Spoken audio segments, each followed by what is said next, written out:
साथियों नमस्कार।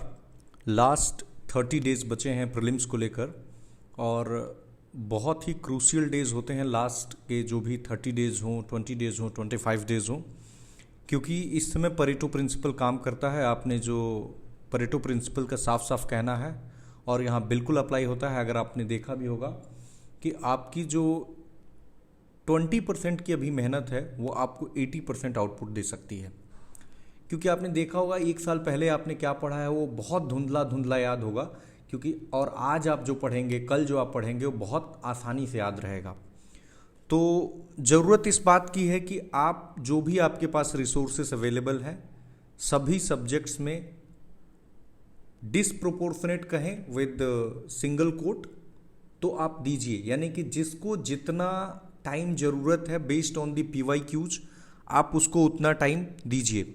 ठीक है, जैसे कि आपके पास जो भी मटेरियल आप फॉलो कर रहे हैं, अगर आप हमारे स्टूडेंट हैं जहाँ पे हम मटेरियल प्रोवाइड कर रहे हैं तो ये आप ISPCS फैक्ट्री टेलीग्राम चैनल पे देख सकते हैं। जैसे हमने सेंसस हम जैसे कवर, बहुत सारे टॉपिक्स को हमने कवर किया है, जैसे उसमें कि सेंसस है और सेंसस जो 16th सेंसस होने वाला है उसके बारे में जैसे डिटेल है कि पहला डिजिटल सेंसस है, कास्ट न्यूमरेशन होने जा रहा है, 2 फेज़ में होगा, रेफरेंस डेट क्या है इसका, 84th अमेंडमेंट 106 अमेंडमेंट से क्या रिलेशन है NPR से और कोविड-19 के कारण। इसी तरह बिहार की पर्सनालिटीज़ को हमने बहुत डिटेल में, जैसे विमेन पर्सनालिटीज़ का यहाँ नाम है प्रभावती देवी, राजवंशी देवी, भगवती देवी, तारा रानी, सावित्री, सरस्वती, मीरा कुमार जी, रामदुलारी सिन्हा, सुनीता, राधिका, तो ये राधिका देवी। तो इस तरह से, या फिर रचनाएं देखेंगे आप तो बहुत सारी पूछी जाती हैं, जैसे कीर्ति लता, कीर्ति पताका, विद्यापति जी का, वर्ण रत्नाकर, ज्योतिश्वर ठाकुर जी का। तो इस तरह से है, these are the sample notes which we are providing. जैसे बिहार ने मुख्यमंत्री प्रतिज्ञा योजना शुरू की है, कलाकारों को पेंशन दे रही है, गुरु शिष्य परंपरा, वास स्थल क्रय योजना शुरू किया, यूपी में बफर में सफ़र है, युवा है। इसी तरह से हम लोग जितनी कंट्रीज हैं उन सारी कंट्रीज को कंट्री वाइज कर रहे हैं, कॉन्टिनेंट वाइज। जैसे देख रहे होंगे कि आप पूरे यूरोप को हमने देशवार कर लिया है। जैसे रसिया है तो कर्च स्ट्रीट तेल रिसाव के कारण चर्चा में था, तो फिर उसका थोड़ा बैकग्राउंड जान लिया कि ब्लैक सी और एजो सी को जोड़ता है, किन को अलग करता है, रीजनल इमरजेंसी कहाँ पे लगा, ओटावा कन्वेंशन चर्चा में था, वर्ल्ड का पहला कैंसर वैक्सीन के लिए ईस्टर्न इकोनॉमिक फोरम चर्चा में था, क्योंकि पुतिन ने कहा कि India, China and Brazil are have the capacity to mediate in the Ukraine crisis. तो इस तरह से, या फिर अगर आप बिहार स्पेशल का देखेंगे तो कोशिश कर रहे हैं कि थोड़ा ऐसा विजिबिलिटी लाए, थोड़ा regularly we are trying to improve upon it, कि थोड़ा सा विजिबिलिटी बढ़े, कि याद रखना। जैसे बहुत संगीतियों को हमने इसमें बना दिया कि प्रथम वर्ष कौन सा था, कौन से स्थान पे हुआ, अध्यक्ष कौन थे, उसके किनके शासनकाल में हुआ और मेजर वर्क क्या हुए, और इस तरह से अष्टांगिक मार्ग है। तो now these are the sample notes. Almost हमने बहुत सारी चीज़ों को कवर किया है और बहुत सारी चीज़ों को कवर करना बाकी भी है। We are trying our best कि जल्दी से जल्दी चीज़ों को कवर करें।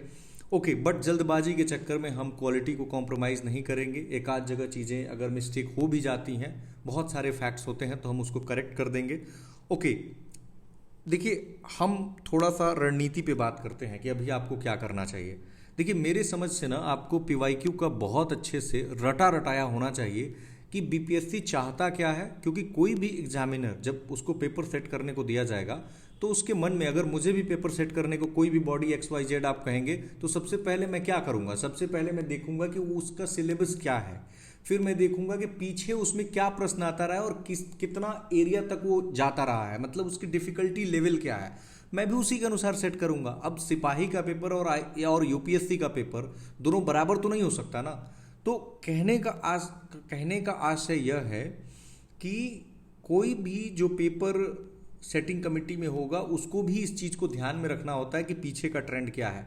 बहुत सारे स्टूडेंट्स मुझसे पूछते रहते हैं कि जो हमारा तैयारी का पैटर्न है वो क्या होना चाहिए, 1 लाइनर होना चाहिए या फिर हमें बहुत ज़्यादा जो मल्टीपल स्टेटमेंट बेस्ड क्वेश्चन तैयार करने चाहिए। देखो यार, इसमें मेरा सिंपल सा लॉजिक है और लॉजिक ही है, और BPSC को जहाँ तक मैं समझता हूँ वो यही है, जिसको जो कहना है वो कहे। बट मेरा ऐसा समझ है कि आपको मेजॉरिटी, आपको मोर देन 90% प्रिपरेशन 1 लाइनर रखनी होगी। इसके पीछे का कारण 2 है।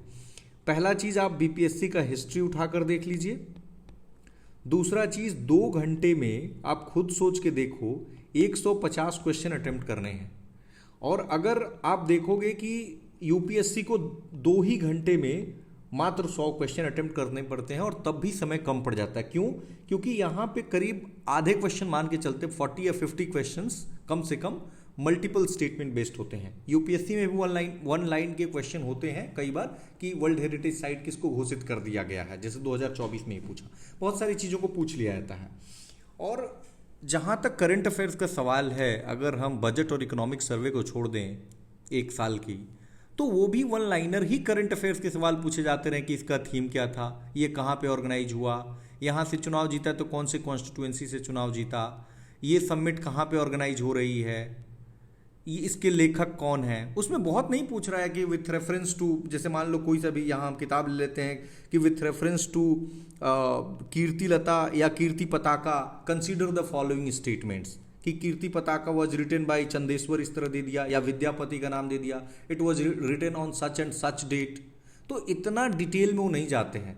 तो करना ये है कि एक बेसिक अंडरस्टैंडिंग अगर आपकी है, और खास कर जब आप लास्ट मोमेंट पे हैं, तो आपको बिल्कुल वन लाइनर का मतलब ये नहीं होता है कि यार एक बात बताओ, आप अगर इसको वन लाइनर कहोगे तो ये कैसे मानेंगे कि ये वन लाइनर है।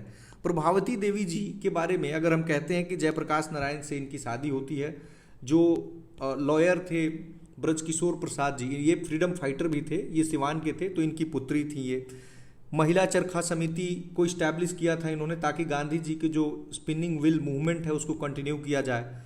अर्ली लाइफ गांधी आश्रम में रही। कस्तूरबा गांधी जी ने अपना बेटी मानती थी। भागलपुर जेल में जाती हैं 1932 में, जब सीडीएम मतलब कि सीडीएम यानी सिविल डिसोबीडियंस मूवमेंट के दौरान, नमक सत्याग्रह के दौरान। QIM में काफ़ी एक्टिव रही, ज्वेलरी दान किया देशबंधु कोष में।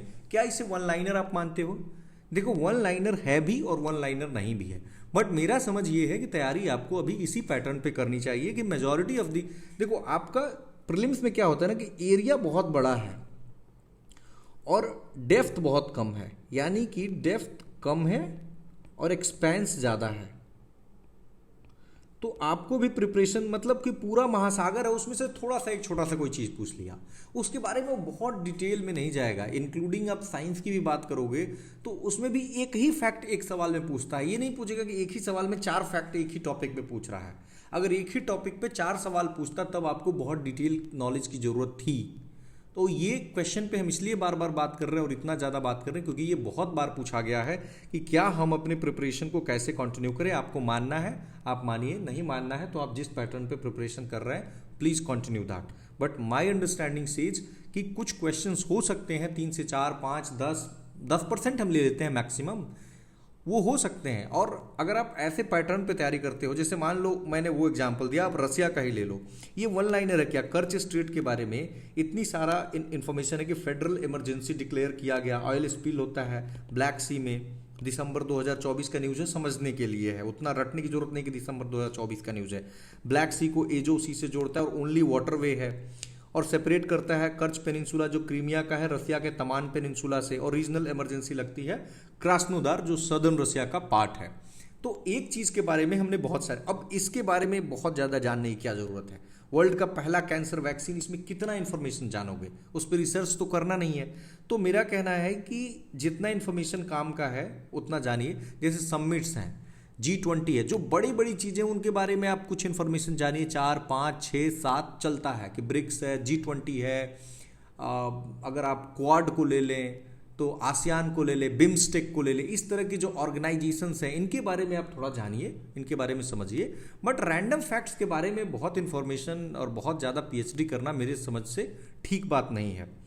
ठीक है, तो मेरे हिसाब से we dealt on this topic a lot, but मेरे हिसाब से अभी क्या करना चाहिए आपको, सबसे पहले इन 4 चीज़ों को, जो BPSC का अभी तक का इतिहास देखेंगे तो आप देखेंगे तो सबसे ज़्यादा इनसे क्वेश्चन पूछे जाते हैं। मैं देख रहा था कि केवल बिहार स्पेशल से अगर बिहार का करंट भी और बिहार का स्टैटिक भी, तो आप 70वीं BPSC का ही प्रश्न देखिए, 30 प्रश्न पूछे गए हैं और ये एवरेज है, 30 प्रश्न एवरेज है केवल बिहार का। अगर इतिहास, भूगोल, ये सारी चीज़ें देख लेते हैं और इस तरह से, तो 30 प्रश्न जो है आपको मिल जाते हैं।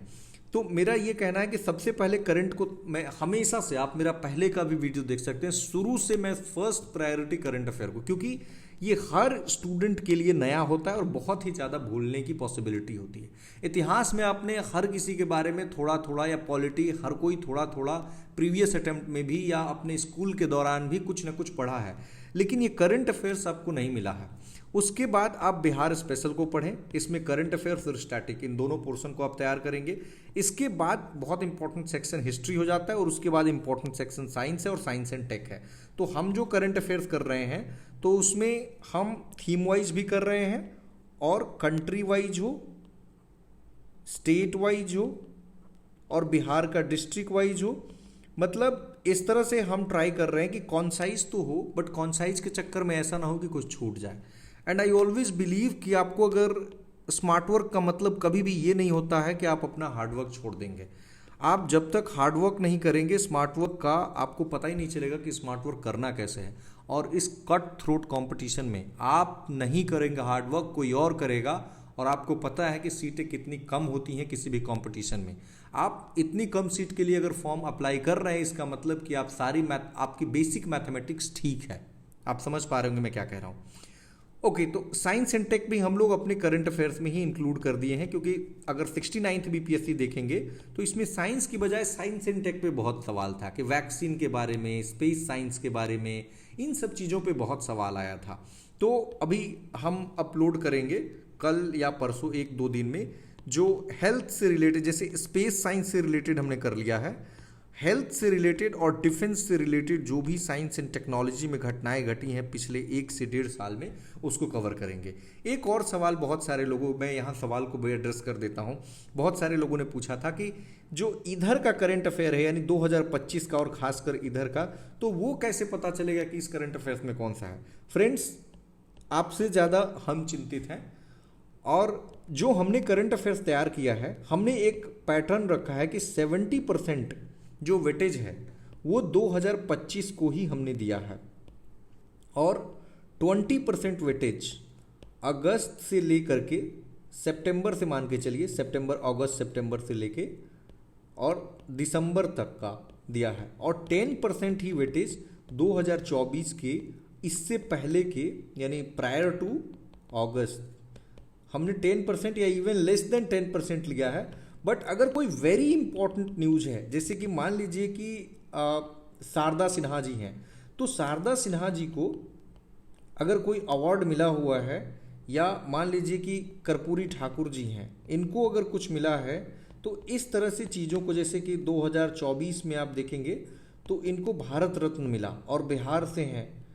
हमने पर्सनालिटीज़ में इनको कर रखा है कि बहुत डिटेल में किया हुआ है, आप देख सकते हैं। आज ही मैंने बताया भी था कि इनको जन नायक कहते हैं, गरीबों के मसीहा भी कहे जाते हैं, ठीक है। और जो ओबीसी का जो रिजर्वेशन टुकड़ों में करके जो सब क्लासिफिकेशन है इन्होंने शुरू किया था, तो बहुत सारी चीज़ें हैं। इनकी बहुत सारी चीज़ों को ना, अगर नीतीश कुमार जी की बहुत सारी स्कीम्स को समझना है तो आप कर्पूरी ठाकुर जी को पढ़ेंगे तो समझ में आ जाएगा।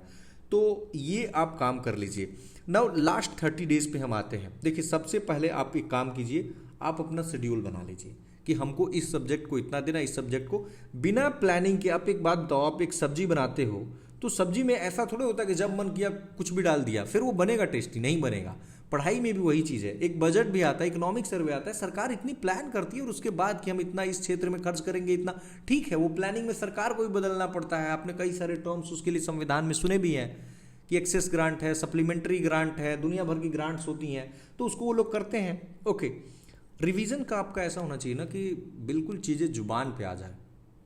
मतलब कि अगर मैं नींद में भी उठा के पूछूं कि बताओ ये सबमिट कहाँ हुआ था, या बताओ इस उपनाम से, देश रत्न के नाम से कौन जाने जाते हैं, तो एकदम तुरंत निकलना चाहिए कि हाँ, डॉक्टर राजेंद्र प्रसाद। अगर ये देखो, एक बार और करो कि इस समय ना time management is very important. आपका मैक्सिमम टाइम कहाँ जा रहा है, कट कीजिए टाइम जहाँ से अगर लगता है थोड़ा भी डिस्ट्रैक्शन है। 1 महीने की बात है, उसके बाद जैसे ही आप प्रीलिम्स में बहुत अच्छा स्कोर करोगे, एक अलग ही लेवल का मोटिवेशन होगा और फिर आप मेंस के लिए लग जाएंगे 2-4 दिन आराम करके। लेकिन अगर आप बाउंड्री लाइन पे फंस गए, देखो, अगर जिनका नहीं होता है वो भी चिल रहते हैं, और जिनका होता है वो तो चिल रहते ही हैं। उनकी खुशी होती है। बट जो लोग बाउंड्री लाइन में फंस जाते हैं ना, और मेजोरिटी जनता वहीं जाके फंस जाती है, वो जब तक रिजल्ट आता नहीं है ना, वो बहुत परेशान रहते हैं कि होगा कि नहीं होगा, इस कोचिंग से ये आ रहा है, उस कोचिंग से।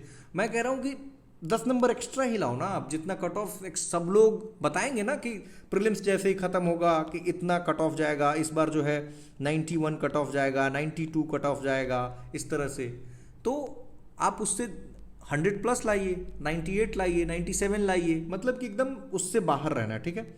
स्प्रिंट का टाइम है दोस्त। मुझे ऐसा लगता है कि आपने धीरे धीरे पढ़ाई की है, कोई बात नहीं है, अभी आप एकदम टू द पॉइंट काम कीजिए और गधा मजदूरी मत कीजिए। जो काम आपने कर रखा है उसको रिवाइज कीजिए, जो काम आप नहीं कर सकते, आप किसी और को, किसी भी अगर जगह से आपको चीज़ें बनी बनाई मिल जा रही हैं, घोंट जाइए, कहीं से भी मिले घोंट जाइए उसको उसी तरह, क्योंकि यहाँ पे आपको लिखना नहीं है। सबसे अच्छी बात है, आपको बस नज़रों के सामने चीज़ें हैं, बस उसमें से पहचानना है और टिक लगा देना है। और लास्ट में वर्क हार्ड वाला जो है कि थकना मना है। दो ही चीज़ का होता है पेन, एक आज मेहनत कर लो आप, जिसको आप कहते हो कि पेन ऑफ डिसिप्लिन, और नहीं तो पेन ऑफ रिग्रेट। दो ही में से एक होगा। आज आप कभी लगेगा कि यार मेरा शरीर दुख रहा है, सबके साथ होता है।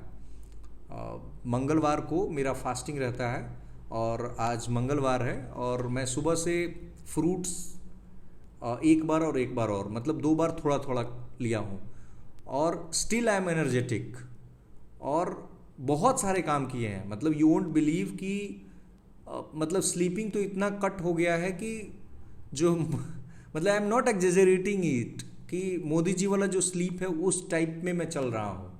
बट कुछ दिनों की बात है, क्योंकि एक प्रेशर है, अगर मुझे है कि डेडलाइन है, और डेडलाइन आपका एग्जाम इतना नज़दीक है, आई कांट सिट आइडल। मतलब जितनी जगह से टाइम मेरे साथ ऐसा होता है कि मेरे दोस्त हैं, बहुत क्लोज दोस्त हैं, वो मतलब उनका कॉल आता है, मैं सामने कॉल देखता हूँ, but still I cannot reply. उन्हीं कॉल्स को उठा पाता हूँ जो लगता है कि एकदम अर्जेंट है, इसके बिना मतलब अर्जेंट एंड अनअवॉइडेबल है। अर्जेंट इंपॉर्टेंट वो कैटेगरी होती है ना, कि अर्जेंट भी है प्लस इंपॉर्टेंट भी है। अगर इंपॉर्टेंट है लेकिन अर्जेंट नहीं है तो उसको साइड करते हैं अभी। और ऐसे रोज बहुत सारे कॉल्स आते हैं जिसमें कि हम रिप्लाई नहीं कर पाते हैं, और I am extremely sorry to them, but it's temporary कि ऐसा नहीं कर पा रहा हूँ। और आपको भी ऐसा करना होगा, हर किसी को। आप अभी देखो, कोई इलविल नहीं है, आप किसी का नुकसान नहीं कर रहे हैं, आप अपना भलाई चाह रहे हैं। हाँ, अगर ज़्यादा आपको लगता है कि किसी कोई बार बार कॉल कर रहा है, तो एक बार आप उससे एसएमएस करके पूछ सकते हैं कि कोई अर्जेंट है।